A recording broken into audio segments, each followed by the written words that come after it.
truth is, every major crime bill since 1976 that's come out of this Congress, every minor crime bill, has had the name of the Democratic senator from the state of Delaware, Joe Biden. About time we stop, those of us who support, as most of us do, Israel in this body, for apologizing for our support for Israel. There's no apology to be made. None. It is the best $3 billion investment we make. Were there not an Israel, the United States of America would have to invent an Israel to protect her interest. I don't know if I should call this Joe the Terrible, Genocide Joe, or just politics is too damn complicated, in which we try to get into the idiosyncratic finer points of politics. And the purpose of this is to try to highlight some of the complexities that are involved in political decision making that we rarely discuss. So the thing I want to highlight is the strategic calculations involved.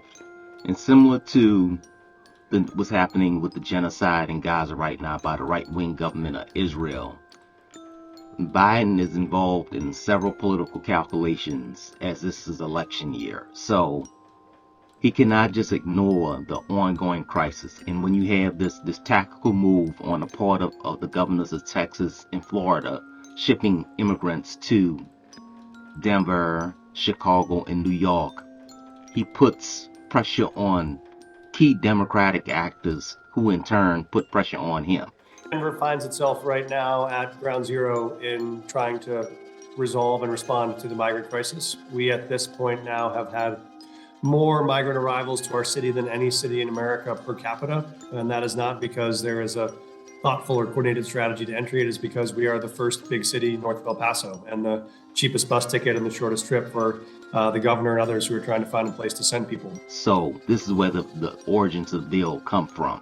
However, it may be a blessing in disguise that the Republican House at this time has been willing to reject the overture and the compromise that was offered by the Senate.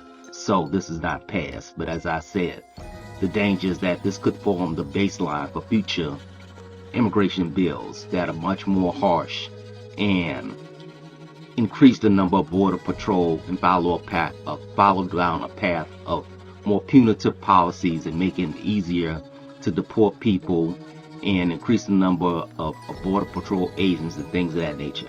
It's a very similar narrative that happens within crime. There becomes this exchange where you get more police officers, more prisons, and in the long term, we wonder if this was the best policy to address the issue. And I think it's always critical to recall that we as the United States, because of our policies directed towards places such as Cuba and Venezuela and embargoes and with regimes that we don't approve of, make it more difficult for citizens in these countries to survive. Therefore, they have no other choice but to try to immigrate to places such as the United States when conditions in their country have become more harsher and difficult to deal with simply because of the United States policies directed towards those countries. The most interesting things is that the report outlines the evidence that it's U.S. economic warfare against three specific countries, Venezuela, Cuba, and Nicaragua, that is a significant cause of the latest migration surge. The reason I think this is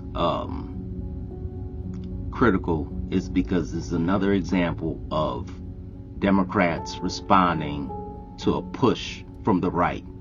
And what ultimately happens, as it did with the crime legislation and other legislation, is that it pushes the Democratic Party more rightward than they normally would like to be. Initially, Biden tried to take a more neutral or nuanced position that highlighted things such as amnesty. However, in this environment with rising immigration numbers, and as I mentioned earlier, the tactical move by Southern governors in Texas and Florida of shipping immigrants to Democratic cities and causing headaches for them is put pressure on the Democratic administration to react. And as they did with crime and other areas, they move off of their more nuanced, that could at least be viewed as centrist perspective and drift towards the right. In this situation, I think with the immigration bill is an example. Now, although it wasn't passed, it sets the tone or baseline for future immigration bills, which could be an issue for the Democrats in the future and something that comes back to haunt them. So I can see this being an issue down the line, particularly if immigration activists gain more footing within the administration or within the Democratic Party in pushing for some more progressive policies. And this will be a moment in which they highlight in which the Democratic Party reacted to a policy rather than standing their ground on something more original. However, I do need to acknowledge that the pressure being pushed by the overall numbers, as well as transporting immigrants from the southern border to places such as Chicago and other northern cities, has created a headache that they did not anticipate.